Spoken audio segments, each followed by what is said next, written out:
Chaque être vivant, de la plus petite des bactéries à l'être humain, repose sur une capacité fondamentale, se copier. Mais comment est-ce que le plan même de la vie, l'information génétique, est dupliqué avec une précision aussi parfaite, génération après génération? Allez, on plonge au cœur de cette mécanique fascinante. Pour trouver la réponse, il faut changer complètement d'échelle. Imaginez qu'on zoome, mais alors un zoom vertigineux. On passe de l'organisme aux organes, aux cellules, pour arriver jusqu'au niveau moléculaire. C'est là, dans ce monde invisible, que se joue le secret de la vie. Voilà la question cruciale. À chaque fois qu'une cellule se divise, elle doit d'abord faire une photocopie exacte de son manuel d'instruction, son ADN. Comment un processus aussi vital peut-il être aussi fiable? Tout commence avec le rythme de vie d'une cellule. Ce n'est pas une ligne droite, c'est un cycle, une sorte de danse parfaitement réglée, faite de croissance et de division. Et quand on mesure la quantité d'ADN dans une cellule au fil du temps, on observe quelque chose de très clair. Des phases stables, puis une augmentation soudaine, suivie d'une division par deux.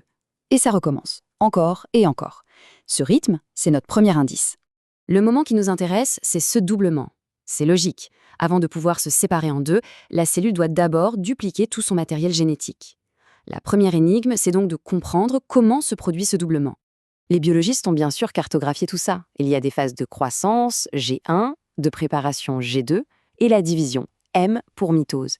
Mais coincé entre deux phases, il y a la fameuse phase S. S comme synthèse. C'est là que la magie opère. C'est le moment précis de la réplication de l'ADN. Ok, donc on sait quand ça se passe. La grande question maintenant, c'est comment? Au milieu du XXe siècle, il y avait 3 grandes hypothèses sur la table. 3 suspects, si on veut, pour expliquer ce mécanisme. Fait fascinant, dès la découverte de la structure en double hélice, ces découvreurs avaient une intuition.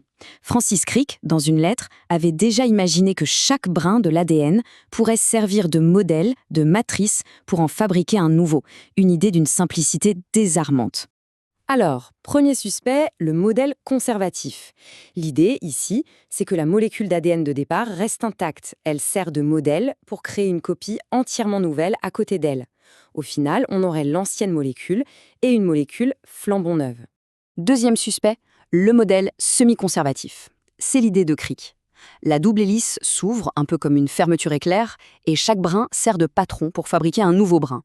Les 2 nouvelles molécules seraient donc des hybrides, moitié anciens, moitié nouveaux. Et enfin, le troisième suspect, le modèle dispersif. Celui-là est un peu plus chaotique. La molécule d'origine serait découpée en petits morceaux qui seraient ensuite mélangés au hasard dans les 2 nouvelles molécules. On obtiendrait un patchwork d'anciens et de nouveaux. On a donc 3 théories, mais une seule peut être la bonne.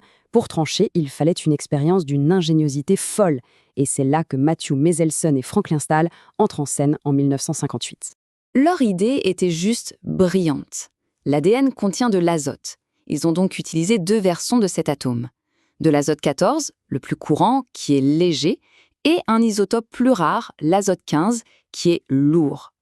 En marquant l'ADN avec l'un ou l'autre, ils pouvaient littéralement suivre à la trace les brins d'origine. Le protocole était d'une simplicité redoutable. D'abord, on fait pousser des bactéries dans un milieu plein d'azote lourd, pour que tout leur ADN devienne lourd.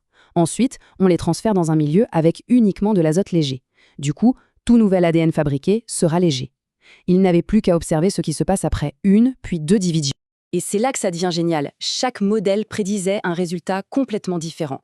Le modèle conservatif, c'était soit du 100% lourd, soit du 100% léger. Les 2 autres prévoyaient des hybrides, mais avec des résultats différents à la 2e génération. La scène était prête, l'expérience allait parler. Alors, le moment de vérité. Qu'est-ce que Meselson et Stahl ont vraiment vu? C'est en confrontant les prédictions à la réalité qu'ils ont résolu le mystère une bonne fois pour toutes. Premier résultat et premier coup de théâtre.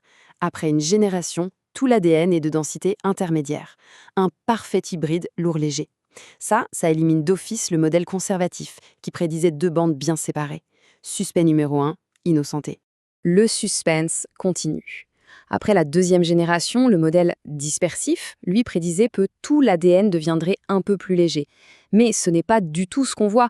On observe 2 bandes bien nettes, une intermédiaire et une complètement légère. Le modèle dispersif est éliminé à son tour. La conclusion est donc sans appel. Il n'y a qu'un seul scénario qui colle parfaitement aux observations, le modèle semi-conservatif. Chaque nouvelle double hélice est bien constituée d'un ancien brin Et d'un nouveau. L'intuition de Crick était la bonne. Ok, maintenant on sait comment l'ADN se copie. Mais pourquoi est-ce si fondamental? Eh bien, ce processus de réplication est au cœur de deux types de division cellulaire qui sont essentiels. D'un côté, il y a la mitose. C'est la photocopieuse du corps. Elle crée des clones parfaits pour la croissance et la réparation. De l'autre côté, on a la méiose. Ça, c'est pour la reproduction. Elle mélange les cartes pour créer des cellules uniques avec seulement la moitié du matériel génétique. Et quand on assemble les pièces du puzzle, on voit le tableau d'ensemble. De la conception, à partir de cellules issues de la méieuse, jusqu'à la croissance d'un individu entier grâce à des milliards de mitoses, tout repose sur cette capacité de l'ADN à se répliquer de manière semi-conservative.